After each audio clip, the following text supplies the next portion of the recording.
Basil.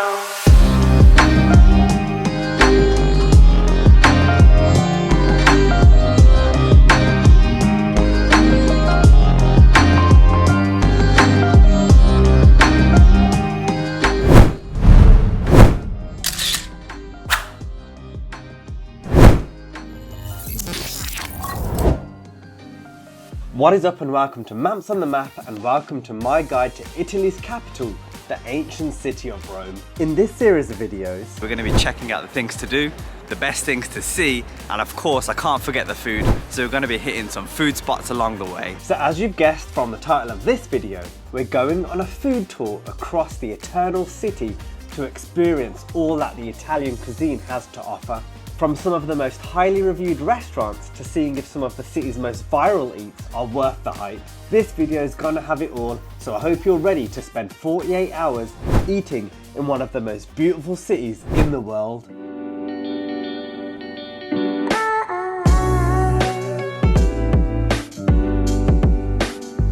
So after an early start to the day, energy levels were lacking, and that meant one thing and one thing only. A kick of caffeine to fuel me up for the day, and it would be rude not to have visited Rome without trying a Roman coffee bar. Yes, coffee bars are a thing, and Italians are masters of the coffee game, and my choice of establishment was Sant Eustachio il Caffè. Established in 1938, it's the oldest roasting company in the centre of Rome, not too far from iconic sites such as the Pantheon. So this is my first taste of caffeine here in Rome, and we're at Sant Eustachio here in the heart of Rome. And here's what I've gone for. It's kind of like a mocha, so espresso, chocolate and cream. So let's give this a go.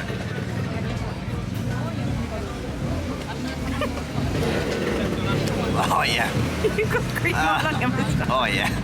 That is some good stuff, man. That kick of rich caffeine, that chocolatey taste, and that velvety cream. Perfect. To go with that, we've got this. This is the Nutella cannoli. You can see stuffed with Nutella and kind of like a crispy kind of peanut brittle outside. So let's give this a taste. Oh yeah. That is good. Oh, it is like peanut brittle.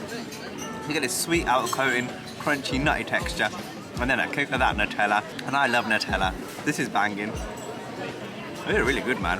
Fully recommend this place. I think that's why it's got so many reviews and it's so highly rated here in. So we just had a little pick-me-up at Sant Eustachio Cafe, and it was really good, man. The cannoli is banging. The only thing was, I looked at the bill and it's about 15 euros. So 15 euros for some really small coffee drinks and a tiny cannoli. I guess quality over quantity. But yeah, that's what I noticed. I think the cappuccinos though are much bigger, so you probably get more for your money with that. Now of course, this would not be a Rome food tour without devouring some authentic Roman pizza. Pizza in Italy is more than a meal. It's a way of life and something the Italians have perfected. Now the Romans play a different pizza game to their brothers and sisters in Naples. Neapolitan pizza is that classic light base with a thick, fluffy crust cooked up in a wood-fired oven. However, in Rome, pizza can be broadly broken down into two types. First up is pizza tonda, a more formal sit-down pizza, serving up the freshest toppings on a beautifully thin, crispy base with more of a crunch and less of a chew compared to Neapolitan pizza. If you see the term pizza al taglio, this is pizza turned street style, translating to pizza by the slice, baked in rectangular trays and classically sold by its weight. This crust is a lot thicker but maintains that crunch, and when it comes to toppings, the varieties are endless. This is when you're in need for a quick bite to eat when you're on the go. Of course, I had to try both, and for my pizza tonda fix, I hit up Emma Pizzeria. First things first, the vibes were immaculate with both indoor and outdoor seating. There's something that makes me feel like I'm in a movie, sitting outside on the cobbled side streets of Rome with a cold drink in one hand and a fresh slice of pizza in the other. As for the choice at Emma Pizzeria, there is so much to choose from, with vegetarians covered too, and a few options for vegans as well. I decided to go for the prosciutto, a Romana pizza with a rich tomato base, fresh mozzarella and an aggressive layering of Parma ham. Some places cheap out when it comes to toppings, but not Emma Pizzeria. Bro, I couldn't even see the base. Boss man went ham on my pizza, literally. So this is the prosciutto pizza from Emma's Pizzeria here in Rome. Let's give it a go. Classic Romana pizza.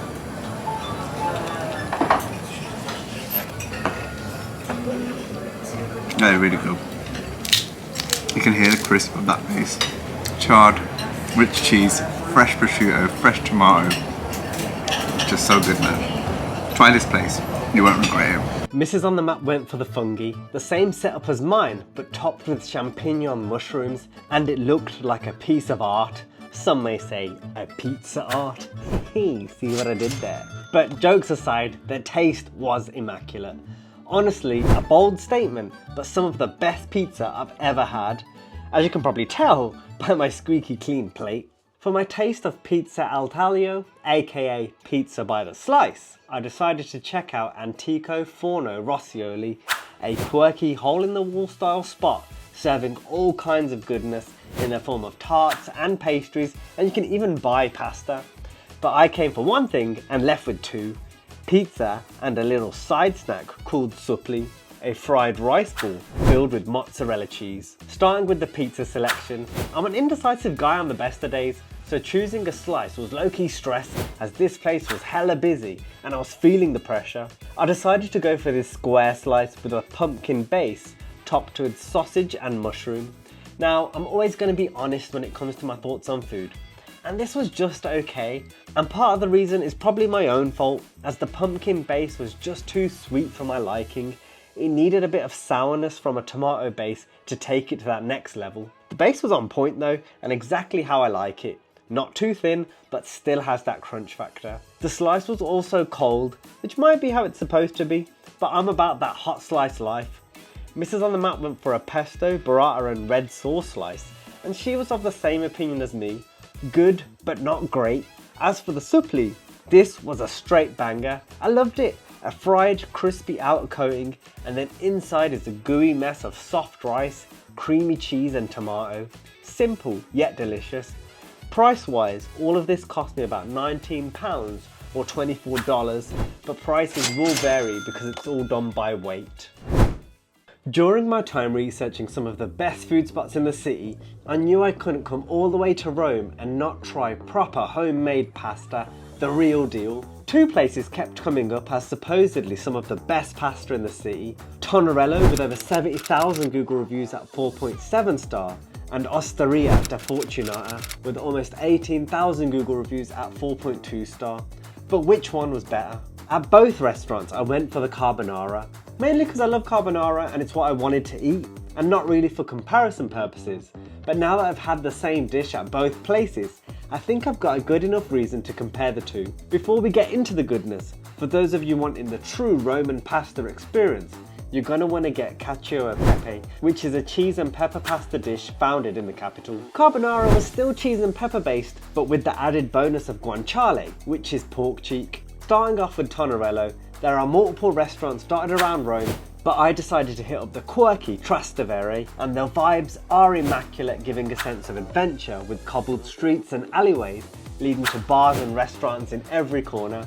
It's honestly beautiful and worth visiting even if you don't fancy eating at Tonnarello. Buonasera ragazzi.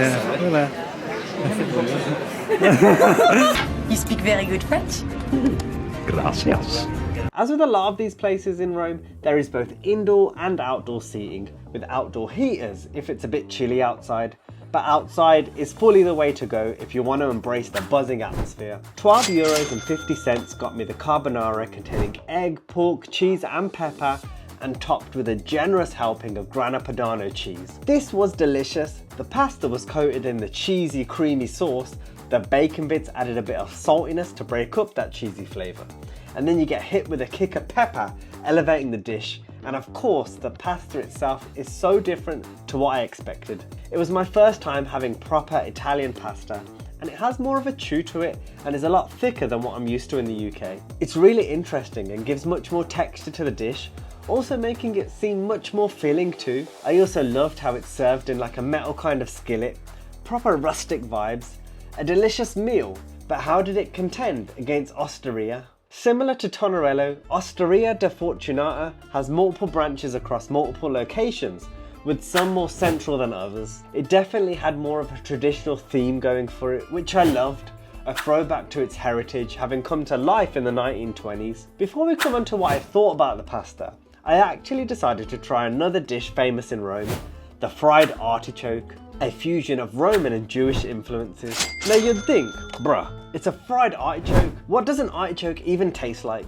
Well, my friends, this took me by surprise. Okay, so here are Osteria da Fortunata, and this is their fried artichoke, which is basically a famous Roman dish. Let's just cut into it. Ooh.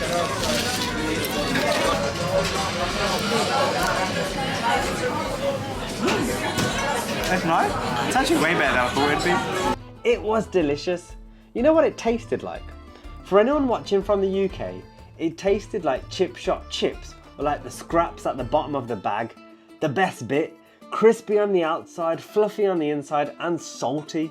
That's where the chip shop vibes come from. It's the saltiness that elevates the artichoke from a mere mortal to a god. Now for the carbonara, this one features both pecorino and parmesan cheese, and that definitely came through, as this was hella cheesy with an intense flavour for all the right reasons. The pasta also had a good chew to it, and I don't know if this was like a psychological placebo effect, but seeing the Italian aunties making the pasta fresh not only adds to the aura of this place, but it comes across in the freshness of the dish. At €17 for the dish, you get what you paid for, and if I had to pick a winner between Tonnarello and Osteria, for me, Osteria has just taken it by the skin of its teeth. It's taken the crown. On a level though, you won't be disappointed with either. Let me know in the comments which you prefer, or feel free to suggest any alternatives to help those read in the comments and for the next time I'm in Rome. Now of course, this is a Maps on the Map food tour, and I'd be disappointed in myself if we didn't end the video on a high. A sugar high. That's right, we gotta get our sweet fix, and having come to Rome, there were two things on my must try list: tiramisu and gelato. So we're here in the heart of Rome, and I've gone to two sizes for their tiramisu. Apparently the best tiramisu in the city. So let's give this a go. You can see, I assume it's mascarpone cream, and you got that dusting of chocolate. It's low-key cold outside in Rome, but I had to try it. Let's get all of those layers. So there you go, there you can see, we got that dusting of chocolate powder, that cream, that cake. So give it a go.